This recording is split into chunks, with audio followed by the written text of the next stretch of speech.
Knowing the student with EBD. Teachers need to recognize that just because a student has negative behaviors, they are not necessarily candidates for EBD. Knowing the characteristics of EBD will help a teacher understand the serious degree of EBD behaviors, as well as when to attend to behaviors that are early warning signs. Characteristics of students with EBD. Emotions can interfere with learning and behavior. For these students, it is their emotions that cause the behaviors, and both interfere with their ability to have positive relationships with peers and adults. Finally, these students are under-responsive to direct interventions that we typically use in general education classrooms to address learning and behavioral problems. Chronic and severe are important criteria that help us distinguish between troublesome students and troubled students. If the problems interfere with educational performance, they can be placed in special education. But some students have very serious emotional disturbance and have no problem with academics. Consider the teenagers that killed students and teachers at Columbine. Only one was under the care of a psychologist, and neither of them would have qualified for special education because their grades were fine. Yet, don't we consider both of those boys seriously disturbed? It is the American Psychiatric Association that sets the standards for diagnosis of serious emotional problems or mental conditions.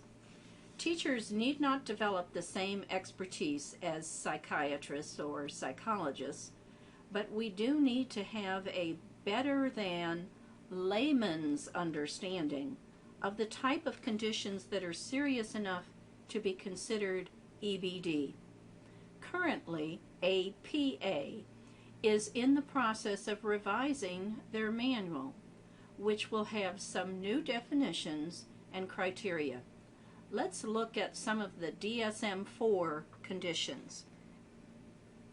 The DSM-4 types of disorders: anxiety disorders, disruptive behavioral disorders, eating disorders, mood or affective disorders, tic disorders, personality disorders, psychotic disorders.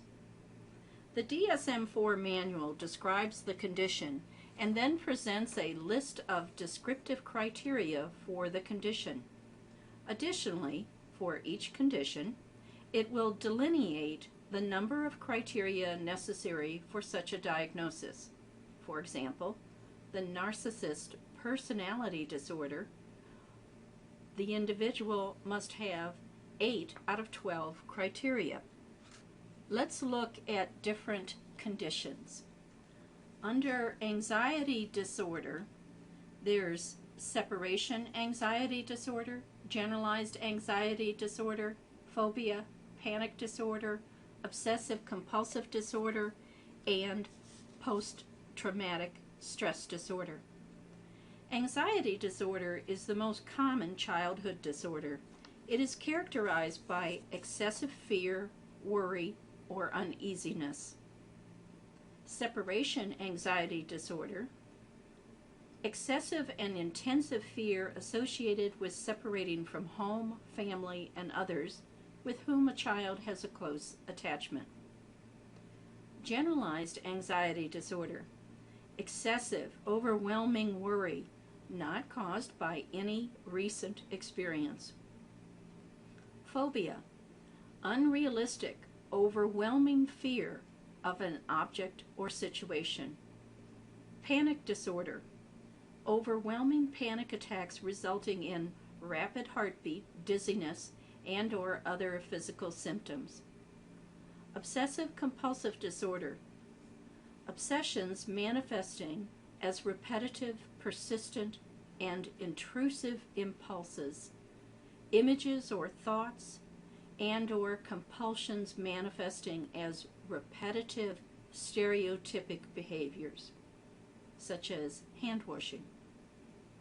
Post-traumatic stress disorder, flashbacks, other recurrent symptoms following exposure to an extremely distressing or dangerous event. Under disruptive behavioral disorders, DSM-4 has ADHD, ODD, and conduct disorder. Although DSM-4 conditions include ADHD, in the school system, students with ADHD receive services under OHI or a 504 plan and would not be classified as EBD. However, many students with EBD also have ADHD. Students with ODD can be placed in special education for EBD. Some schools follow IDEA to the letter and do not serve students with conduct disorders under EBD. Oppositional defiant disorder and conduct disorder.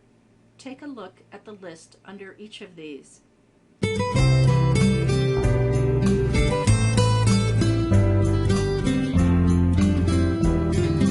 ODD and conduct disorder are very similar in how the condition is manifested. For both ODD and conduct disorder, the basic drive is to 1. Resist any control, real or perceived, and 2. Manipulate and control others. One main difference is that ODD is considered to be treatable, while conduct disorder is not. Psychotic disorders and personality disorders are two of the most serious of the DSM-4 conditions. Movies typically don't do serious emotional disturbance justice, yet some movies do help the general public begin to understand. Dissociative identity disorder, DID, used to be called split personalities. Sally Field's performance in Sybil gave us new insight into the pain of this disorder and the ugly psychological, physical, and sexual abuse that caused the mind to fragment.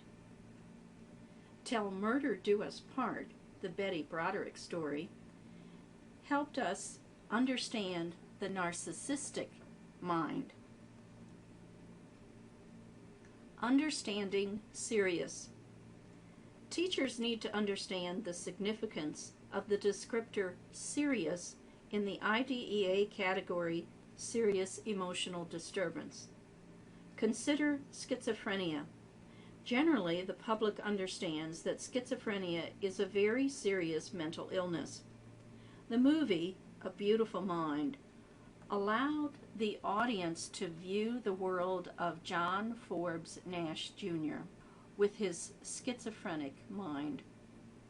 This true story and amazing film allowed the audience to begin to understand the seriousness of this disorder. Some police officers, physicians, health workers, psychologists have been trained using MindStorm. It is a 3D theater experience offering people a chance to understand what it may feel, smell, and sound like to experience symptoms of schizophrenia. Wearing lightweight polarized glasses and sitting in a high-tech virtual reality technology theater, a person can view a short 6-minute 3D theater experience of the sights and sounds, as well as selected sense and wind effects of first-person point of view schizophrenia hallucinations. Look at the list on this slide. Hallucinations, delusions, disorganized speech, disorganized or catatonic behavior, lack of emotional expression, and lack of goal-directed behavior. Mood disorders or affective disorders. Under this comes depression and bipolar disorder. The first thing you should know about depression is that it doesn't always manifest itself as the sad, withdrawn person. In children and adolescents, depression can manifest in acting out behaviors. Later in this lecture, we will look at depression in more detail. Bipolar disorder used to be called manic depression disorder, with manic representing the extreme highs, energized, extremely happy, and productive, and depression representing the extreme lows. Since 1991, bipolar disorder in children is on the rise. APA is highly concerned about this trend and the number of children medicated with antidepressants and antipsychotics.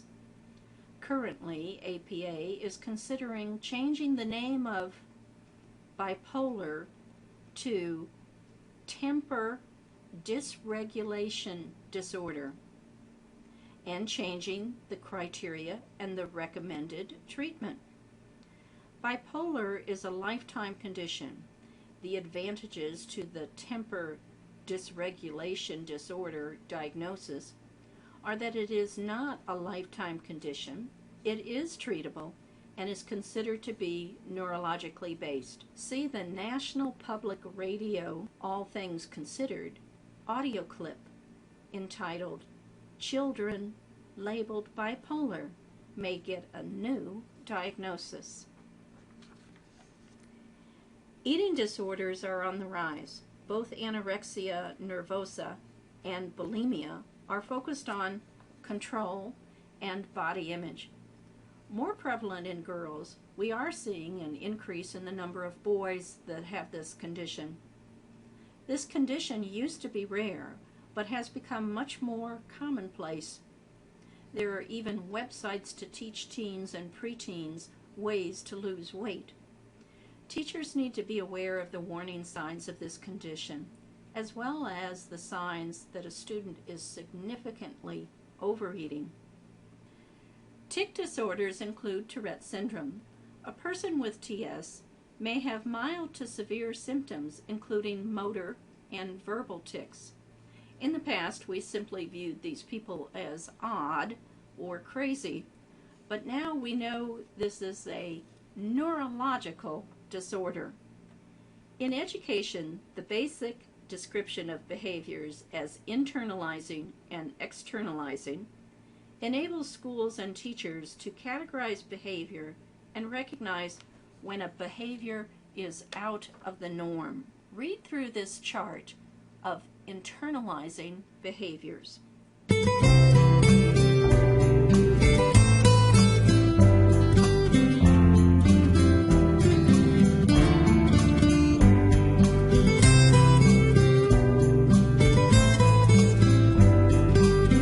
There's a second chart of internalizing behaviors.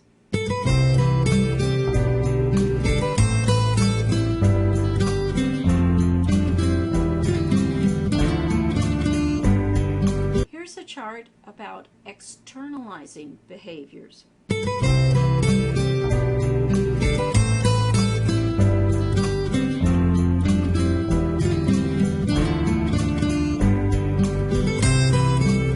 A second chart about externalizing behaviors.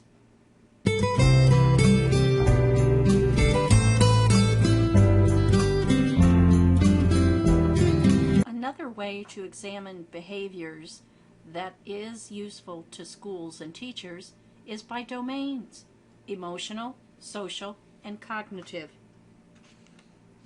Emotional characteristics. Students' behaviors often are indicators of their emotions, and their feelings are chronic and severe. Fears, anger, low self-esteem.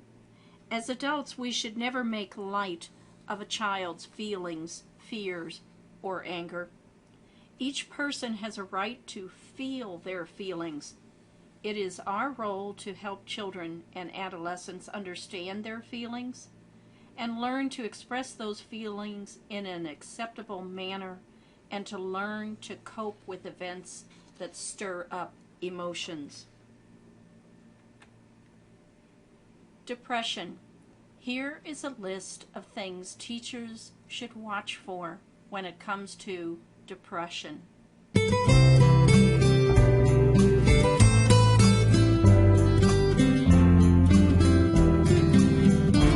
In the handouts, there are several charts addressing depression and suicide. Also, be sure to read the book, Help Me, I'm Sad. It helps teachers and parents understand that depression can be evident as early as preschool and looks different for young children, preteens, and teenagers. Social characteristics. Inability to establish and maintain social relationships with peers and with adults is a defining characteristic of EBD. Experts agree that the lack of social skills is one of the primary reasons that students are identified as having EBD. The lack of social skills can lead to an unhappy childhood and miserable teen years. But also they can lead to more negative choices and serious consequences. Delinquency. Students with EBD are at greater risk for delinquency. Once in the criminal justice system, they are less likely to receive services, supports, or an intensive IEP. They are 13.3 times more likely to be arrested. More than 1/3 of the students with EBD are arrested in their school years. Boys for crimes of aggression and girls for sex-related offenses. Our society needs to face these facts head-on. If we do not, the consequences will be dire. Cognitive characteristics. By definition, students with EBD must have IQs in the low average to above average range. If a student's cognitive level is below 70 IQ, he generally will be considered to have an intellectual disability, and any behavior problems are considered a secondary disability. But research tells us something else. There is evidence that students with EBD have depressed IQs. 25 studies have indicated the mean IQ for students with EBD is 96. Remember, the mean IQ for the rest of the population is 100. Notice the two bell curves, typical and for all EBD students. The EBD bell curve is shifted to the left. Returning to the last part of the EBD definition, adversely affects academic performance. Let's look at information addressing the academic performance of students with EBD. The cloud of emotions and behaviors cause a discrepancy between estimated capacity and academic performance. 2/3 of the students with EBD cannot pass competency exams for their grade level. These students are more likely to receive D's and F's than any other group of students with disabilities. Their achievement deficits remain or get worse. They have the highest absenteeism rate of any group. As to graduation rate, 33% of the students with EBD graduate compared to 50% of all the students with disabilities and 70% of all the students. In this example, we can see that Chris has fallen below his potential in all areas but listening comprehension. Research demonstrates these facts: low grade point average, high risk for retention, high risk for dropping out of school. Academic problems occur across subject areas, performing below their potential, 75% of the students with EBD also have language deficits. Students with EBD are hard to reach and hard to teach.